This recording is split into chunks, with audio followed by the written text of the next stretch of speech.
Have you ever felt trapped, like you're facing an impossible situation with no way out?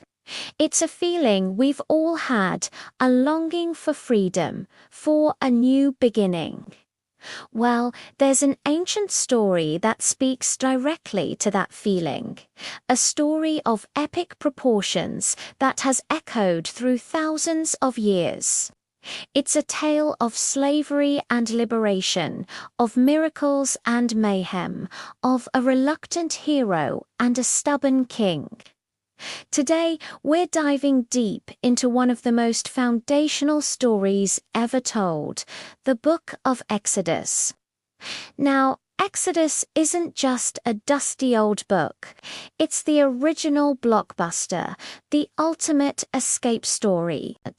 It's got everything: high drama, jaw-dropping special effects, and a hero's journey that rivals anything you've seen on the big screen. It picks up a few hundred years after the story of Joseph and his brothers in Genesis. The descendants of Jacob, now known as the Israelites, are no longer honored guests in Egypt. A new pharaoh has risen to power, one who doesn't remember Joseph. He sees the growing Israelite population not as a blessing, but as a threat. So he does what tyrants do: he enslaves them. The Israelites are forced into brutal labor building massive cities for Pharaoh. Their lives become a cycle of bitterness and hardship. But the oppression doesn't stop there. In a truly horrific decree, Pharaoh orders that every newborn Hebrew boy be thrown into the Nile River. It's a dark, desperate time. But even in the deepest darkness, a flicker of hope can ignite, and that hope arrives in a basket. A Levite woman gives birth to a beautiful baby boy. To save him from Pharaoh's decree, she places him in a waterproof basket and sets him afloat among the reeds of the Nile. It's a desperate act of faith, and incredibly, it works. The basket is found by none other than Pharaoh's own daughter. She feels compassion for the crying baby, recognizes he's one of the Hebrew children, and decides to adopt him. She names him Moses, which means to draw out, because she drew him out of the water.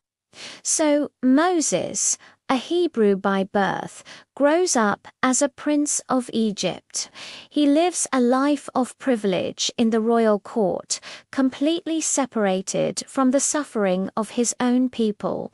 But you can't escape who you are.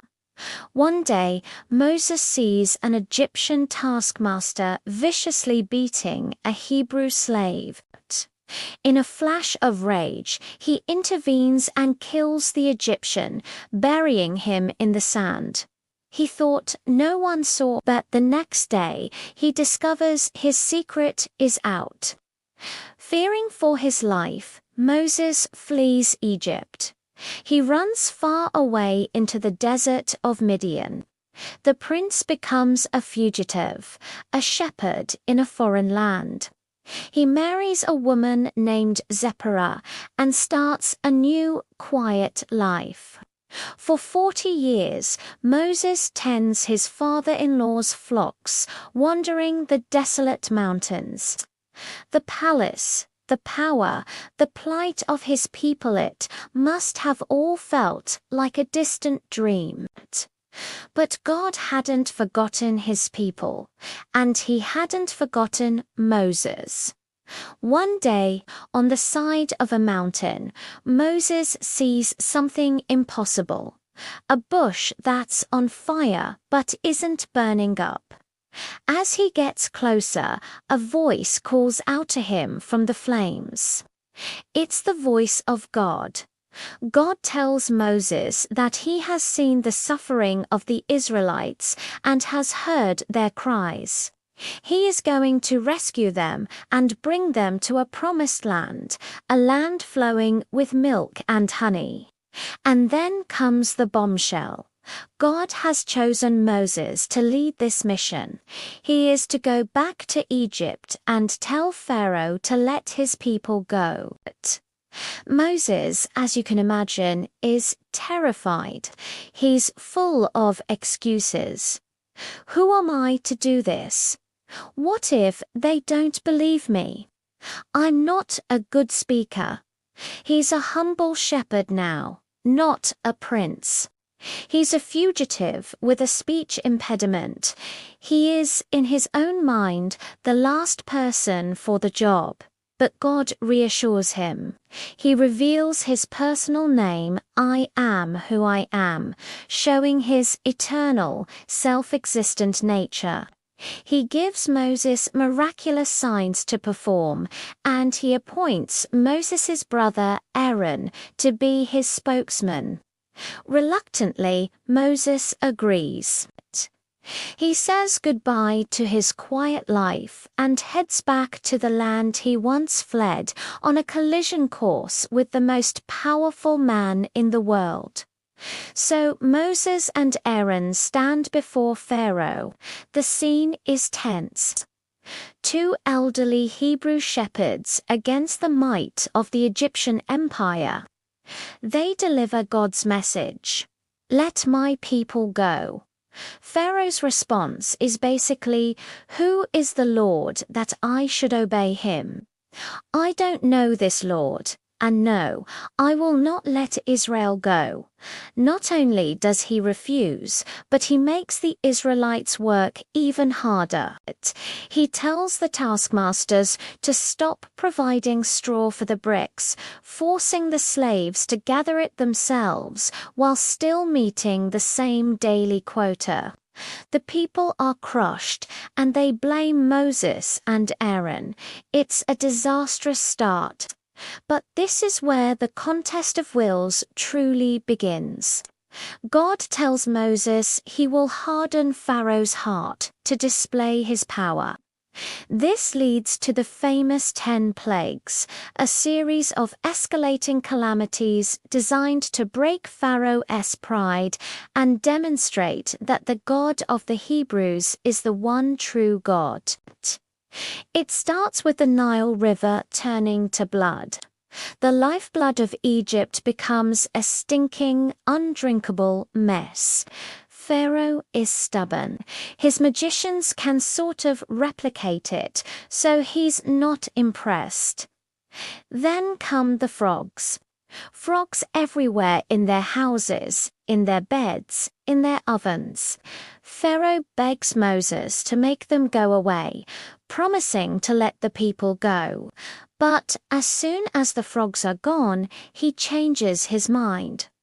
This becomes the pattern. Next up, swarms of gnats, then flies, then a plague on the livestock, killing the Egyptians' animals but sparing the Israelites. Then boils break out on the skin of the Egyptians. Each time, Pharaoh's heart grows harder. The plagues get more intense and destructive. A terrifying hailstorm, mixed with fire, rains down, destroying crops and people. But again, it bypasses the land of Goshen, where the Israelites live. Pharaoh seems to relent, even admitting his sin. But once the storm stops, his heart hardens again. Then come the locusts, a massive swarm that devours whatever the hail left behind. After that, a profound darkness covers Egypt for 3 days, a darkness so thick it could be felt. You couldn't see your hand in front of your face. But in the homes of the Israelites, there was light. Through all this, Pharaoh remains defiant. He negotiates, he bluffs, but he will not truly surrender. He is the embodiment of stubborn human pride, standing against divine power. This sets the stage for the final, most devastating plague.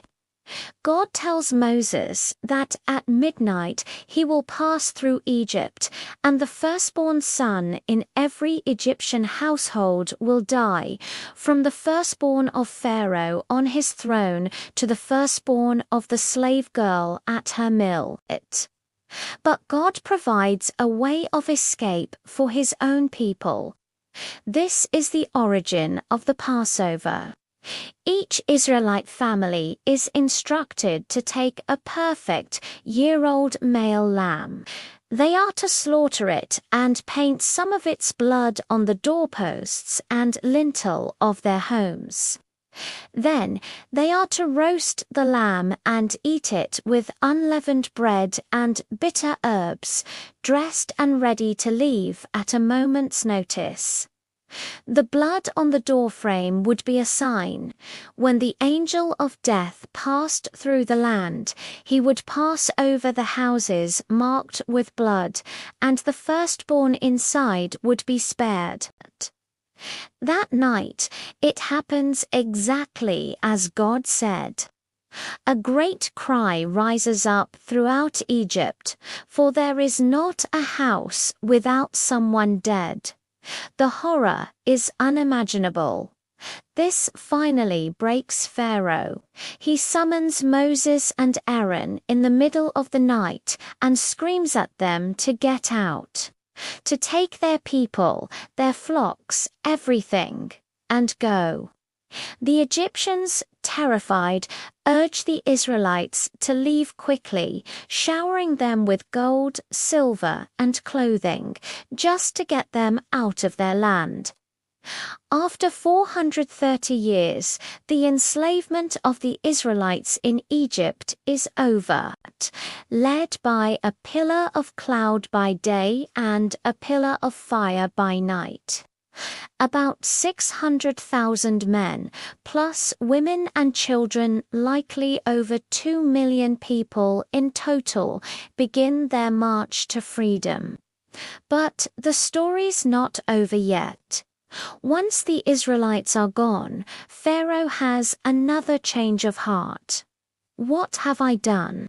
He's lost his entire slave labor force. So he gathers his army, his elite chariots, and chases after them. The Israelites, meanwhile, are trapped, they're pinned against the Red Sea, with Pharaoh's army closing in behind them. They panic. They cry out to Moses, "Was it because there were no graves in Egypt that you brought us to the desert to die?" Moses, full of faith now, tells the people, "Do not be afraid.